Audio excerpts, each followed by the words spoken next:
levando a mensagem da cruz ao mundo. Esta é a Rede Som Life de televisão.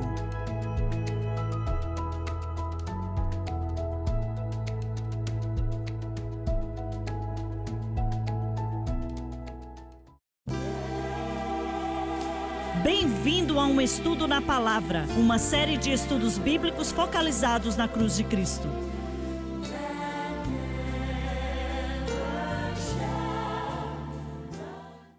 Bem-vindo hoje ao Estudo na Palavra. Eu sou o evangelista Jimmy Swagger com Lauren Lawson, o John Rosenstern, o Dave Smith e o Dr. Don Paul Gray. É muito bom poder estar com você para estudarmos a Palavra de Deus. No programa passado, falamos um pouco sobre anjos e vamos continuar com isso agora, pelo menos por mais alguns minutos.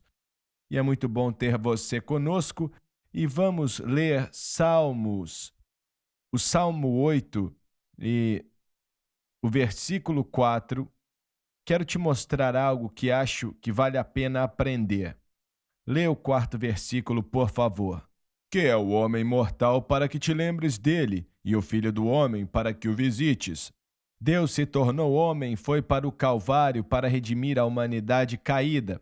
O preço que foi pago por essa redenção nos proclama a obra do homem, que de fato é a maior criação de Deus. E alguns podem dizer, como é que pode ser a maior criação quando temos os anjos, que são seres poderosos, e são mesmo, mas o homem é maior aos olhos de Deus. E vou provar para você. Leia o versículo 5.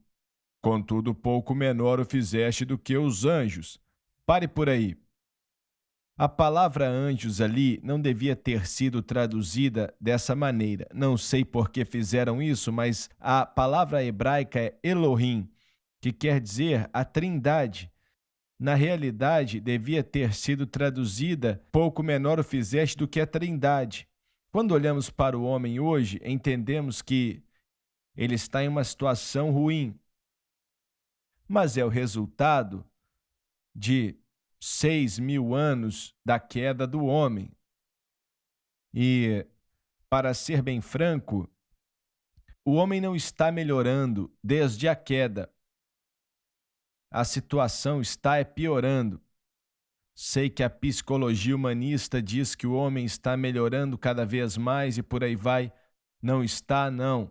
Sim, ele está mais sábio no que diz respeito às suas habilidades na área da mente.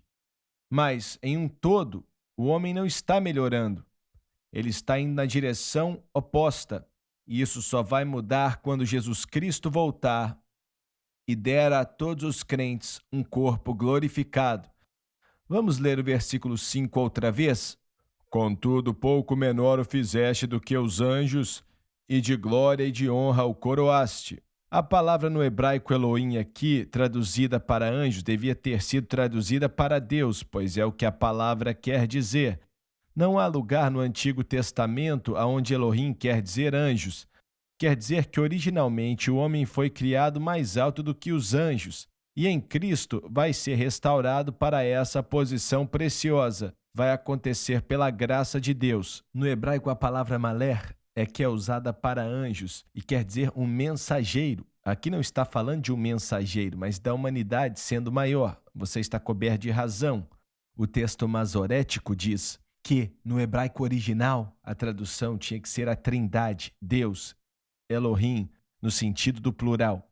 Certo, e alguém pode dizer assim, os anjos podem estar em uma condição terrível. E não estão, não. O homem é que deteriorou por causa da queda.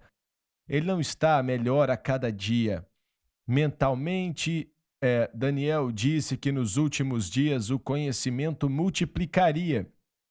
Mas até a virada do século XX, 99% de todas as invenções tinham acontecido depois da virada do século XX. E no século XVIII, algumas coisas como motor a vapor já tinham sido inventadas, mas todos os avanços que foram feitos nos últimos 150 anos, quando você para pensar no século XX, o homem como um todo independente da chamada Era do Iluminismo, mais pessoas morreram em guerras no século XX do que em todas as outras guerras juntas.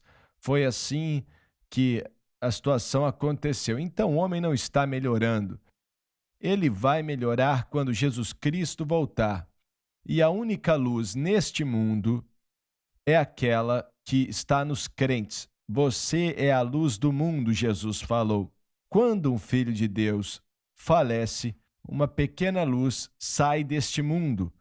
Hoje em dia, infelizmente, acaba que não existem tantas pessoas sendo salvas na proporção que existem cristãos sendo levados. E por aí vai. Mas então, originalmente, Deus fez o homem maior do que os anjos, certo? E essa é a maior criação.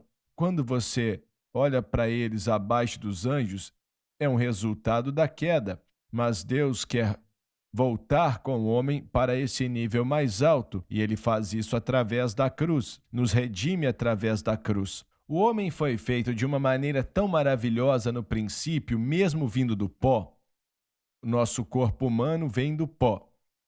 Mesmo vindo do pó, através da árvore da vida, era para ele viver para sempre. E em segundo lugar, ainda que a queda veio trazendo todos os problemas como doenças e por aí vai, ainda assim demoraram 1000 anos para finalmente desgastar o homem. Quando você lê no 6º capítulo de Gênesis sobre essas pessoas que viviam 800 e tantos anos, 900 anos, 750 anos e tal, aquilo não é fábula. Viveram esse tempo mesmo. Foi verdade. Isso era por causa dos efeitos da queda, senão não iam ter morrido. Mas demorou esse tempo inteiro para desgastá-los. Chegando em Abraão, ele morreu com 175, Davi com 70. E se você olhar hoje em dia, dizem que nos Estados Unidos a média da pessoa falecer é o quê? 82, 83, algo assim? Mas isso é o resultado de um avanço médico. A média de uma pessoa ainda é 70. Era o que eu estava pensando, né? No mundo inteiro. A média de idade ainda é 70 anos. O pecado nos trouxe da eternidade até 70 anos. E é isso que estamos tentando dizer. Demorou um período de tempo para o pecado dominar e destruir completamente, bem, os seres físicos que Deus criou. Demorou esse certo tempo e o pecado foi ficando cada vez pior, que a natureza pecaminosa que mata, rouba e destrói continuou sugando a vida e saímos da eternidade e chegamos a 70 anos de idade. Eu sei que eles dizem que Einstein, antes de morrer, sentou na mesa e disse: se eu tivesse mais 5 anos, acho que poderia destravar alguns segredos do universo. E ele estava certo. Deus deu a ele uma habilidade tremenda, e ele era judeu, não era? Ele saiu da Alemanha no princípio dos anos 30 e veio para os Estados Unidos na época que o seu povo veio. Alguns anos antes, mas ele conseguiu sair também e não enfrentou as consequências do Holocausto.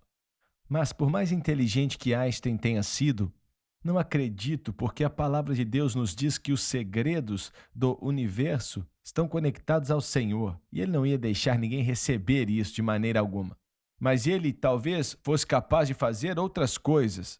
Bem, ele nos trouxe o estudo da física, a lei da relatividade, e até ele aparecer não sabíamos de nada disso, e já existem até avanços desde então também. Mas quão longe isso vai chegar? Outro dia eu estava lendo que um dos engenheiros que saiu da Alemanha nos anos 30, ele saiu dali com medo de Hitler matá-lo e por aí vai. Foi ele que desenvolveu o avião B-51, que foi literalmente capaz de limpar dos céus a aeronáutica alemã.